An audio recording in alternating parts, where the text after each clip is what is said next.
आज जो मैं आप लोग का समय बर्बाद करने जाऊंगा इसमें कुछ पीछे यानी कि हम लोग का देश का जो 70-72 वर्ष जो उम्र हो गया आज़ादी के बाद से, तो आज़ादी के समय और आज़ादी के बाद में कुछ परिवर्तन हुए हैं, उसके बारे में मैं आप लोग को आज कुछ बताने जा रहा हूं और इसी टॉपिक्स पे आप लोग का कुछ समय में वेस्टेज करने जा रहा हूं। ठीक है, अब देखिए, जैसे कि मैं एक बात देखा कि आज़ादी के समय भारत और आज 72-73 वर्ष के बाद भारत में क्या बदलाव हुए हैं और कहाँ कहाँ कमियां रह गई है जिसको हम लोग को दूर करना है ताकि हम लोग का देश विश्व गुरु बन सके और एपीजे अब्दुल कलाम का सपना पूरा कर सके। इसके ऊपर मैं आप लोग से कुछ बातें करने जा रहा हूं। तो देखिए, यहाँ पर आज़ादी के समय और 73 वर्ष का हमारा प्रिय राष्ट्र हिंदुस्तान का परिचय। आज़ादी के समय 73 वर्षीय भारत में परिवर्तन। तो देखिए, पहले हम लोग का जनसंख्या देखिए, आज़ादी के समय हम लोग का जनसंख्या था 37 करोड़, आज है लगभग 137 से 38 करोड़। 1 रुपया का वैल्यू था $1 आज़ादी के समय, आज है 69 रुपया लगभग। 10 ग्राम सोना का मूल्य था लगभग 90 रुपया, आज़ादी के समय की बात है, लेकिन आज है हम लोग का 30,000 रुपया। इसमें अप डाउन होते रहते हैं। लोकसभा सदस्य का संख्या था 489, आज हम लोग का है 545। विश्वविद्यालय देखिए खूब ध्यान से, विश्वविद्यालय आज़ादी के समय हमारे देश में थे 25, आज है 800 से अधिक ही है। खाद्य उत्पादन पर देखिए तो हम लोग का देश आज़ादी के समय बहुत ही कम उत्पादन हो रहा था, यानी कि किसानों को खेती करने की जो तकनीकी पुरानी थी उसके संदर्भ में हमारे देश में लोगों को खाद्य पदार्थ के लिए विदेश पर निर्भर रहना पड़ता था। लेकिन आज क्या है कि हम लोग आत्मनिर्भर हैं, हम लोग विदेश में अपना चावल दाल ये सब उत्पादन यानी भेज सकते हैं, गेहूं चावल ये सब भेज सकते हैं, यानी कि हमारे देश में ये बदलाव आए हैं। अब देखिए, आज मैं यही बताने जा रहा हूं कि आखिर कहाँ रह गया है हम लोग का कमी कि हम लोग का देश विश्व गुरु नहीं बन रहा है, एपीजे अब्दुल कलाम के सपना को पूरा नहीं हो पा रहा है। क्योंकि उन्होंने तो कहा था कि 2022 तक हम लोग का देश एक डेवलप्ड से एक डेवलप्ड कंट्री बन जाएगा। तो उसी के बारे में मैं आप लोग से बात कर रहा हूं। तो देखिए, अब हमको देखना क्या है कि ये जो हम लोग का 1 रुपया का जो वैल्यू देख रहे हैं ना, $1, उस समय हम लोग का ये जो था ना, ये हम लोग का ब्रिटिश पाउंड के मुकाबले आंकी जाती थी, आजकल तो अमेरिकन डॉलर से आंकी जाती है। अब है कि 7 दशकों में जो बदलाव हुए हैं, मैं उसमें कुछ पॉइंट्स आप लोग को बताऊंगा कि कौन कौन से पॉइंट्स हम लोग का 7 दशकों में बदलाव हुआ है और मैं इसे मिटा करके वो पॉइंट्स को शुरू करने जा रहा हूं। तो देखिए, उसमें कुछ ध्यान से सुनिएगा बातों को, क्योंकि कौन कौन से बदलाव हम लोग का इतने वर्ष के भारत का जो आज उम्र हो गया है, हमारे मुख्य राष्ट्र, हमारे अच्छे राष्ट्र, हमारे लिए प्रिय राष्ट्र का, उसके ऊपर मैं आप लोगों को कुछ बताने जा रहा हूँ। देखिए, पहला टॉपिक्स में हम लोग का ये देखा जाएगा कि हम लोग का 1947 में प्रति व्यक्ति जो आमदनी थी ना, वो 274 रुपये थी। देखिए, 1947 में प्रति व्यक्ति आय 247 रुपया थी, लेकिन जानते हैं आज कितनी है ये आमदनी? ये हम लोग का आज आमदनी है 1.35 लाख प्रति व्यक्ति इनकम है। ठीक है, सालाना इनकम, ईयरली। अब आइए नंबर 2।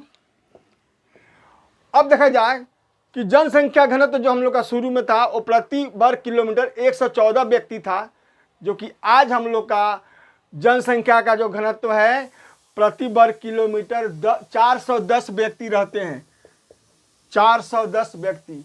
अब 3 नंबर देखिए कि हम लोग का जो प्रजनन क्षमता था, यानी कि जनसंख्या जो वृद्धि होती थी, तो उस समय एक महिला से 6 बच्चे होते थे, आज 2 बच्चे हो रहे हैं।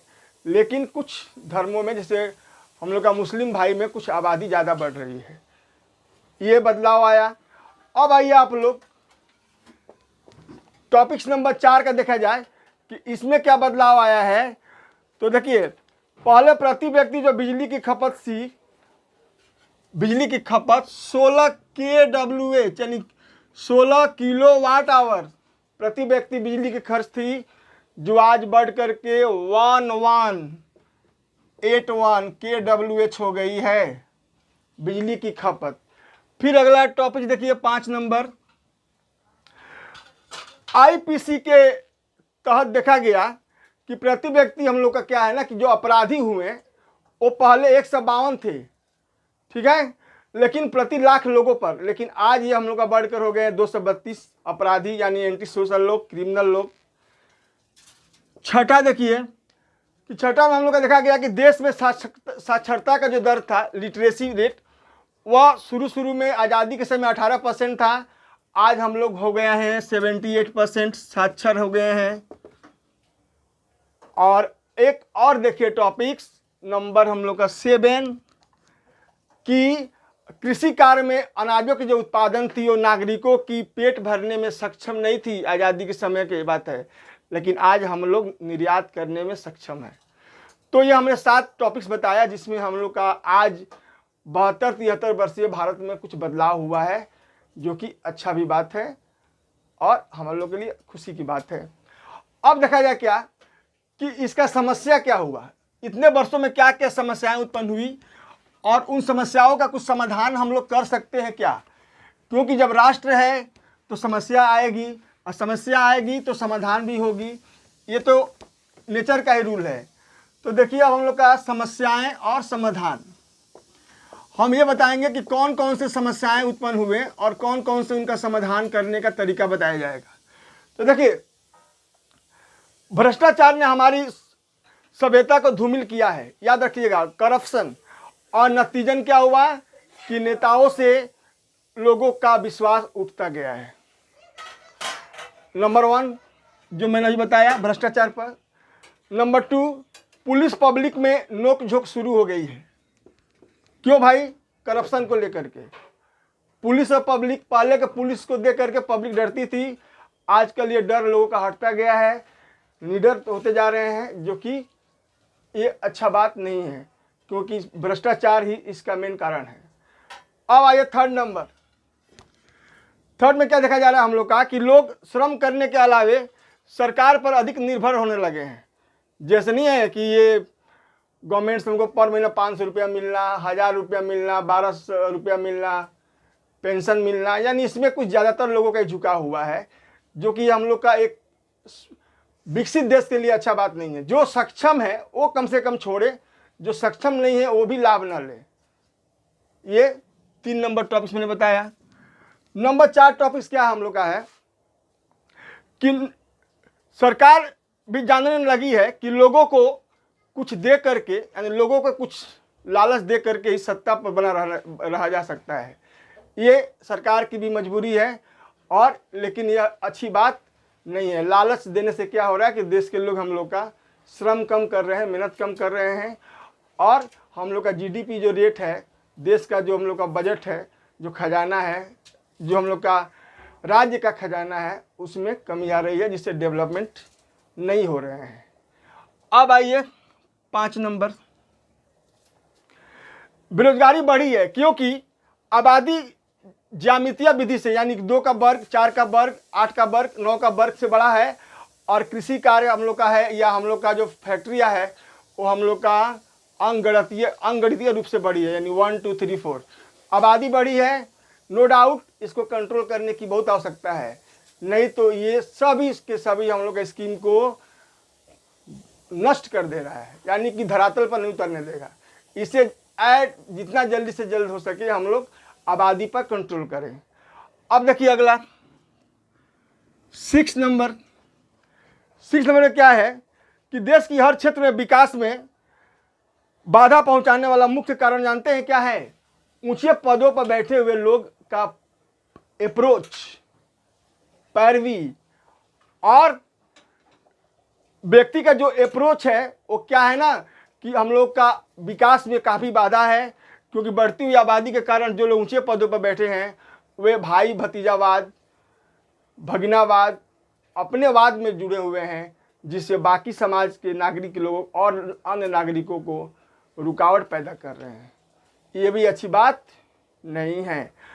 और आगे मैं अपना बताने जा रहा हूँ 7 नंबर कि देश में हम लोग का इंफ्रास्ट्रक्चर की कमी के कारण जो प्रतिभावान छात्र हैं वो अधिक सैलरी पाने के लिए और अधिक से अधिक इंफ्रास्ट्रक्चर की व्यवस्था के कारण न होने के कारण हम लोग का हम लोग का देश से पलायन कर जा रहे हैं। ये अच्छी बात नहीं है, क्योंकि हम लोग का देश से पलायन कर जाएंगे जब प्रतिभावान छात्र, मेधावी छात्र, स्कॉलर्स हमारे देश में नहीं रहेंगे तो फिर हम लोग कैसे विश्व गुरु बनेंगे। सरकार को इस पर भी ध्यान देनी होगी। अब मैं थोड़ा सा आप लोग से कुछ अपना विचार रखूंगा। मैं आज शायद आप लोग को जो भी बताया हूँ, शायद आप लोग में इसमें तुलना कीजिएगा, कहीं ना कहीं जो मैंने बताया वो क्या कमी है उसको दूर करना ही होगा सरकार को, यानी हम लोग को ही। देखिए हम ही लोग तो सरकार है ना, वी आर इंडियन। हम लोग जब सिटीजन्स हैं तो सरकार हम ही लोग हैं। हम लोग को देश को आगे बढ़ाना है, हमारे नौजवानों को देश को आगे बढ़ाना है। अब क्या है कि यदि हम लोग अपने देश को इन तमाम जो मैंने पॉइंट्स बताया, इससे जब तक हम लोग दूर नहीं कराएंगे, कुरीतियाँ नहीं हटाएंगे, तब तक देश हम लोग का APJ अब्दुल कलाम का सपना को, ड्रीम को फुलफिल नहीं करता है। इसीलिए मेरा वीडियो जो भी नौजवान सुन रहे हैं, हमारे उम्र के लोग सुन रहे हैं, बच्चे सुन रहे हों, ये बात आप लोग सोचिए कि हमने जो बात बताया है उसमें कितना % फैक्ट है। और लोगों से को भी कहना होगा कि नहीं भाई, आप जब इस काम में सक्षम हैं तो आप सरकार से ये क्यों ले रहे हैं, क्या फ़ायदा है ये सब लेने से। सरकार का खजाना मतलब कम हो रहा है। इससे हम लोग का देश का बाकी जो इंफ्रास्ट्रक्चर है, जैसे कि सेना में मॉडर्नेट करना है, अधिक से अधिक विश्वविद्यालय खोलने हैं, क्योंकि हमारे देश में हर साल काफ़ी स्टूडेंट बढ़ रहे हैं। IIT से लेकर के आपका जितने भी हम लोग का मेडिकल लाइंस का है, और भी तमाम जो हम लोग का इंफ्रास्ट्रक्चर चाहिए वो काफ़ी अभी कम है, स्लो रेट चल रहा है।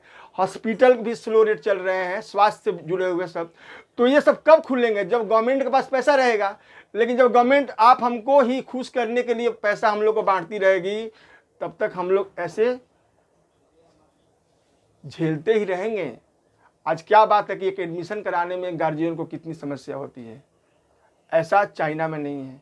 तो कुछ विदेश की नीतियों को भी, जो अच्छे नीतियां हैं उसको चुने गवर्नमेंट, अप्लाई करे, और हम लोग के देश में शिक्षा में बदलाव करके और लोगों को ये बात बताया जाए कि हम लोग का देश विश्व गुरु कब बने और हम लोग APJ अब्दुल कलाम साहब का सपना कब पूरा करें। तब तक के लिए अपना ख्याल रखिएगा। धन्यवाद। जय हिंद, जय भारत।